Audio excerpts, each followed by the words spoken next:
আজিৰ এই দিনটোত অসমৰ যুৱক যুৱতীসকললৈ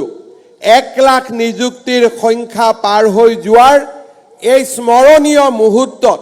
মই সকলোলৈ অভিনন্দন জনাইছো আৰু অহা বছৰৰ ভিতৰত নতুনকৈ আৰু 50,000 চৰকাৰী চাকৰি দিয়াৰ প্ৰচেষ্টাত আমি অৱতীৰ্ণ হ'ম। শিক্ষা বিভাগ, আৰক্ষী বিভাগ, এডিআৰই এই ধৰণে আমি আৰু নতুনকৈ 50,000 চৰকাৰী কৰ্মচাৰীক নিযুক্তি দিয়াৰ বাবে আমাৰ যি লক্ষ্য সেই লক্ষ্যত আমি জপিয়াই আজিৰ এই দিনটোত অসমৰ যুৱক যুৱতীসকললৈ 1 লাখ নিযুক্তিৰ সংখ্যা পাৰ হৈ যোৱাৰ এই স্মৰণীয় মুহূৰ্তত মই সকলোলৈ অভিনন্দন জনাইছো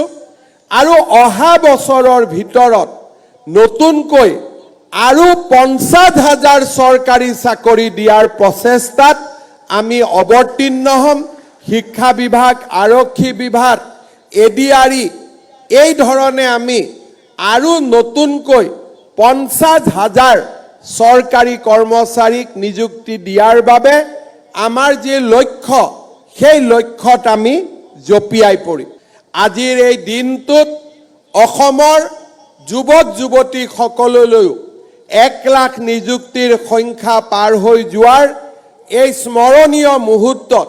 মই সকলোলৈ অভিনন্দন জনাইছো আৰু অহা বছৰৰ ভিতৰত নতুনকৈ আৰু 50,000 চৰকাৰী চাকৰি দিয়াৰ প্ৰচেষ্টাত আমি অৱতীৰ্ণ হ'ম। শিক্ষা বিভাগ, আৰক্ষী বিভাগ, এডিআৰই এই ধৰণে আমি আৰু নতুনকৈ 50,000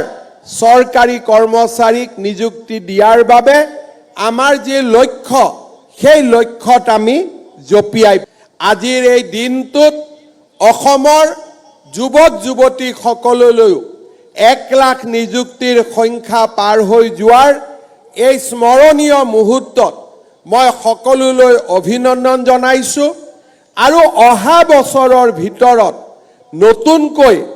আৰু 50,000 চৰকাৰী চাকৰি দিয়াৰ প্ৰচেষ্টাত আমি অৱতীৰ্ণ হ'ম। শিক্ষা বিভাগ, আৰক্ষী বিভাগ, এডিআৰই এই ধৰণে আমি আৰু নতুনকৈ 50,000 চৰকাৰী কৰ্মচাৰীক নিযুক্তি দিয়াৰ বাবে আমাৰ যি লক্ষ্য সেই লক্ষ্যত আমি জপিয়াই পৰিম। আজিৰ এই দিনটোত অসমৰ যুৱক যুৱতীসকললৈ 1 লাখ নিযুক্তিৰ সংখ্যা পাৰ হৈ যোৱাৰ এই স্মৰণীয় মুহূৰ্তত মই সকলোলৈ অভিনন্দন জনাইছো আৰু অহা বছৰৰ ভিতৰত নতুনকৈ আৰু 50,000 চৰকাৰী চাকৰি দিয়াৰ প্ৰচেষ্টাত আমি অৱতীৰ্ণ হ'ম। শিক্ষা বিভাগ, আৰক্ষী বিভাগ, এডিআৰই এই ধৰণে আমি আৰু নতুনকৈ 50,000 চৰকাৰী কৰ্মচাৰীক নিযুক্তি দিয়াৰ বাবে আমাৰ যি লক্ষ্য সেই লক্ষ্যত আমি জপিয়াই যিকোনো খবৰৰ বাবে যোগাযোগ কৰক 7099017330 অথবা 7099017990